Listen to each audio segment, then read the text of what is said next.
Venezuela पर हमला आखिर क्यों? अमेरिका ने ये बदमाशी क्यों की? इसके पीछे क्या राज छुपा है? आमिर रजा मेरे साथ मौजूद हैं, उनसे बात करते हैं। आमिर भाई, अमेरिका ने वेनेजुएला पर हमला किया, आखिर क्यों? वजह क्या है? ये किस तरह ये किस्म की बदमाशी है, ये क्यों की गई? देखिए, सबसे पहली बात तो ये है, ना सिर्फ ये बदमाशी है बल्कि हरदर्मी भी है और इसके साथ साथ ये समझो है कि बेशर्मी भी है। मैं इसको ये अल्फाज इसलिए दे रहा हूँ, किसी मुल्क के अंदर आप जब अपनी फ़ौजें उतारते हैं और वहाँ पर आप फ़ौज उतारने के बाद वहाँ के जो सरबराह हैं, सदर हैं, उनको आप अगवा करते हैं उसके खतून अव्वल के साथ, तो ये मैं समझता हूँ कि खुली बदमाशी का एक अंसर है, जो कि डोनाल्ड ट्रंप का वो चेहरा है जो दुनिया को नज़र नहीं आ रहा था। ये सारी चीज़ें जो हैं ये इस बात की नुमादी है कि ये सिर्फ वेनेजुएला तक बात नहीं रहनी है, ये कोलंबिया तक भी जानी है, ये मेक्सिको भी जानी है, ये क्यूबा भी जानी है और ये चीन में भी आनी है। अब आप समझें कि ये जो लैटिन अमेरिका के ये ममालिक हैं, इन पर जो हमला किया गया है, हम ये समझ रहे हैं कि शायद ये इन ममालिक पर हमला है। कुछ जो अमेरिकन मीडिया है वो इसको प्रमोट ऐसे कर रहा है कि ये यहाँ से मंशियात जो थी वो अमेरिका में आती थी, उसकी रोकथाम के लिए ये वो सारी लेम एक्सक्यूज़ हैं। लेकिन असल हमला जो है ये किया गया है चीन पर, क्योंकि ये वो तमाम ममालिक हैं रशिया टूटने के बाद जहाँ पर सबसे ज़्यादा मफादात अगर किसी मुल्क के थे तो वो चीन है। आपने और मैंने अभी कल शायद उस पर हाइड्रोजन बम पे किया था, और हाइड्रोजन बम मैंने बताया था कि चीन क्यों बनाने जा रहा है, क्योंकि उसका सबसे बड़ा ख़तरा जो है अमेरिका की तरफ से है और अमेरिका अपनी पावर शो करना चाह रहा था। अमेरिकन ये साबित करना चाहते हैं कि उनके जो भी उनकी ऑपरेशंस हैं उनको चीन बर वक्त जो है पकड़ नहीं सकता, यानी चाइनीज़ इंटेलिजेंस जो है वो कमज़ोर है और इस हद तक कमज़ोर है। बात देखें, ये चंद मिनट की बात है कि जिसमें एक मुल्क का सदर वहाँ की प्रेसिडेंसी पर उतरा जाता है, मरीन्स उतरते हैं और उतर के ना सिर्फ गिरफ़्तार करते हैं बल्कि उसको एक और जहाज़ में मुंतकिल करते हैं और चाइना इस सारे लम्हात से ये समझे कि उसको उस लाइलम था। अब लाइलम क्यों था? चाइनीज़ इंटेलिजेंस एजेंसी ने क्यों नहीं बताया कि अमेरिका के अंदर से किसी दूसरे मुल्क के अंदर ऐसी चीज़ें चल रही हैं, हालांकि लंबे अरसे से ये बात चल रही थी। वो वेनेजुएला है या कोलंबिया है या मेक्सिको है या क्यूबा है, उनके मतलब ये बात चल रही थी।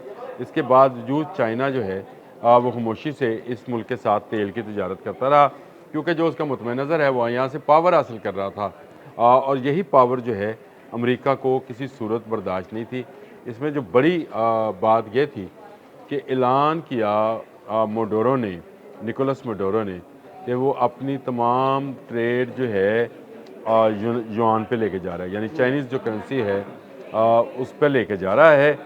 ये डॉलर से निकलना जो है ये अमेरिका को बर्दाश्त नहीं। देखें, अमेरिका भी इस वक्त माशी तौर पर जो है कुछ कमज़ोर है। कमज़ोर से मुराद ये है कि एक बड़ी सुपर पावर का अखराजात बड़े हैं, उसको कोई ना कोई जंग चाहिए होती है। जैसे बुश रजीम ने इराक़ पर जंग मुसल्लत क्यों की थी? क्योंकि वहाँ पर बेरोज़गारी और बेघर अफराद की तादाद में बेपनाह इजाफा हो गया था। अब उनको पैसा चाहिए था, लिहाजा उसने फ़ौज में मौजूद जो असला था उसको किसी कमज़ोर मुल्क पे लागू करना चाहा, जिस पर ट्रंप आज कह रहे हैं कि अगर मैं होता तो मैं कभी इराक़ पर हमला करता। इराक़ तो बहुत दूर है और उसका मिडल ईस्ट क्राइसिस जो है आज तक हम हल नहीं कर पाए। मैं हमला करता तो इन ममालिक पे करता। अब देखिए, उसने आगाज़ कर दिया और अब वो एक जहाज़ में जो इंटरव्यू देता है डोनाल्ड ट्रंप, आपने दिल भाई सुना होगा, वो बहुत ही ख़तरनाक और बहुत ही फ़िक्र अंगेज़ है, जिसमें उसने कहा कि अगली बारी कोलंबिया की भी हो सकती है और मुझे ये सुनकर अच्छा लगता है कोलंबियन ऑपरेशन, उससे अगली बारी जो है वो क्यूबा की हो सकती है, मेक्सिको में जो है वहाँ भी हो सकती है। तो इसका मतलब ये है कि वो तमाम के तमाम अपने साथ के ममालिक पर कब्ज़ा करना चाहता है। याद रखिएगा, ये तीसरी जंग अज़ीम के लिए जो है राह हमवार हो रही है। ट्रंप जो अमन के नारे लगाया करता था वो एक जंग की तरफ लेके जा रहा है और इसके लिए ही चाइनीज़ जो हैं वो अपनी तैयारी में हैं। अगर ये बात है, इस पर अगर आप करें कि चाइना इस पर रद्द-ए-अमल क्या करेगा और चाइना को क्यों डराया गया और चाइना ने हाइड्रोजन बम बनाया, तो मैं ये समझता हूँ ये ज़्यादा लोगों के लिए मालूमाती होगा। लेकिन एक बात ये रखिए कि अगर अमेरिका वेनेजुएला पर हमला कर सकता है तो चीन ताइवान ले सकता है। बिल्कुल ऐसे ही है। बिल्कुल ऐसे ही। अगर उन्होंने वहाँ पर बदमाशी की है, उस पे हमला किया, तो चाइना का राइट बनता है फिर अपने इलाके को वापस लेना। अब आपने रास्ता खोल दिया ना जी।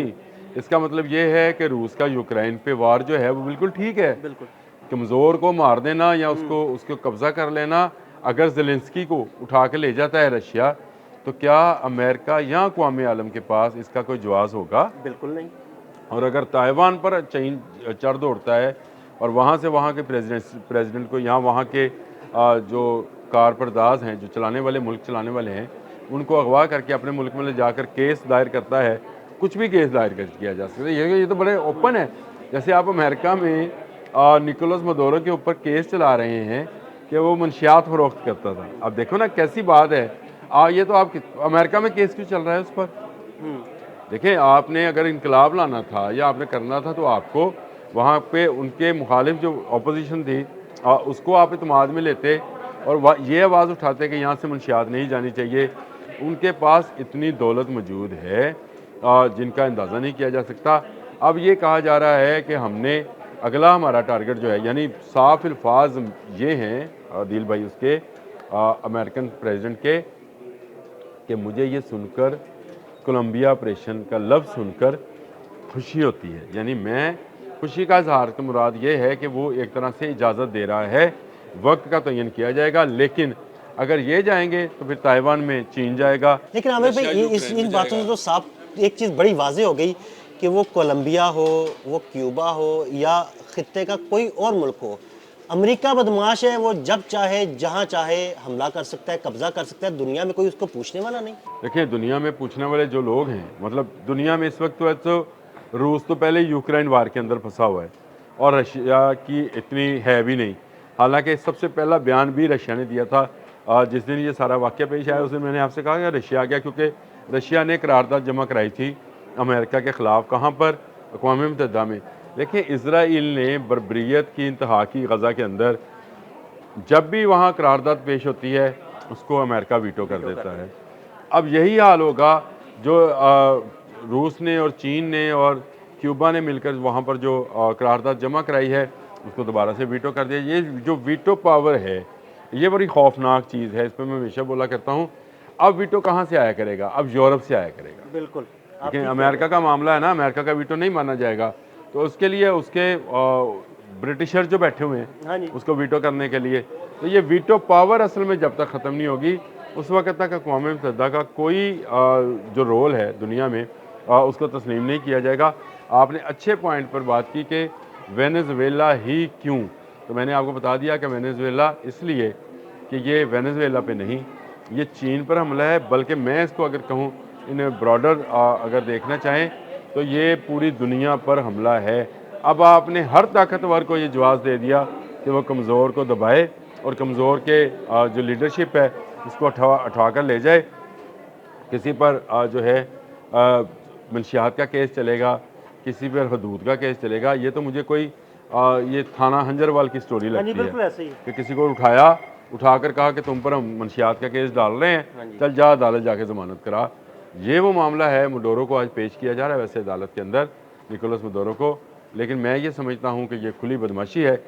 तमाम ममालिक को इकट्ठा हो जाना चाहिए। देखें, पाकिस्तान ने जो मज़म्मती बयान जारी किया है वो बड़ा अहम है और उसने कहा है कि जो कुछ हो रहा है ये वेनेज़ुएला की आवाम की भलाई के लिए होना चाहिए।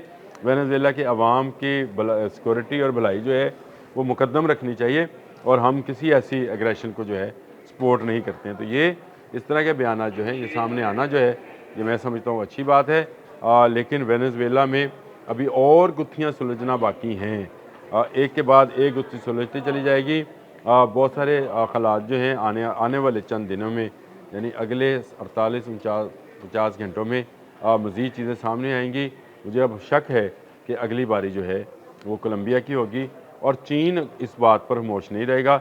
जहाँ जहाँ फिर मफादात हैं अमेरिका के, वहाँ पर भी हमला हो सकता है। बहुत शुक्रिया आमिर रज़ा जी। बिल्कुल, आमिर रज़ा ने बड़ी तफसील के साथ आपको इस सारे मामले के बारे में बताया। अदील अहमद और आमिर रज़ा को इजाज़त दीजिएगा।